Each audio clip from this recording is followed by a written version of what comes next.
Today we're making hoisin sauce, a fragrant, versatile condiment that offers a blend of sweet, salty and umami flavors.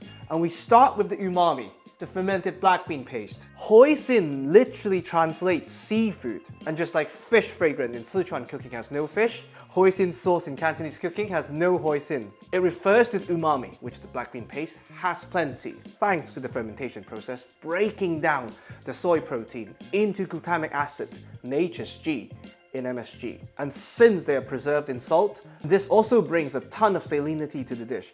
If you don't have access to black bean paste, dark miso would also do the job. You can also use smooth peanut butter to some extent because of the other flavors that we'll be introducing. To balance the salinity, we add a generous amount of honey. You can also use brown sugar because what we want is a bit of a caramelized flavor, which plain sugar wouldn't bring to the table.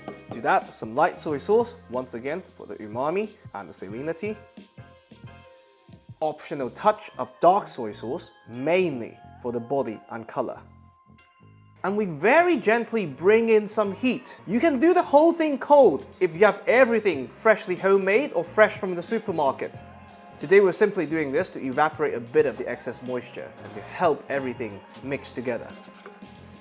Once the honey has fully dissolved, stove off, and we crush a fresh clove of garlic. If you want more sweetness and more caramel note from the garlic, you add it while the stove is still hot. But I like the punchy freshness of the garlic, so we do it after. To that, we add what I consider as the star of the show, the Chinese 5-spice powder, which is what makes the whole thing fragrant. So let's take the opportunity to talk about what the 5 spices actually are. We have the star anise, which brings the licorice aroma and sweetness. The sweetness is then reinforced by the cloves, which brings depth and warmth. The warmth is then reinforced by the cinnamon, which brings its own sweetness and a woody, slightly peppery note, which brings us to the Sichuan peppercorn. It's citrusy, floral, and of course, slightly numbing, which balances the sweetness and the warmth we just introduced. And last but not least, the fennel seeds, which adds a subtle earthy note and complements the warmth of the cinnamon and the spiciness of the cloves. And they go in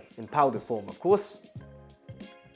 Next up, rice vinegar for acidity to balance the sweetness and the salinity. And toasted sesame oil for fragrance, but don't be too generous because this could be slightly overpowering.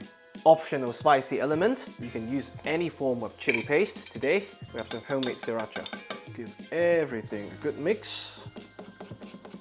One last optional step, everything into a blender of your choosing.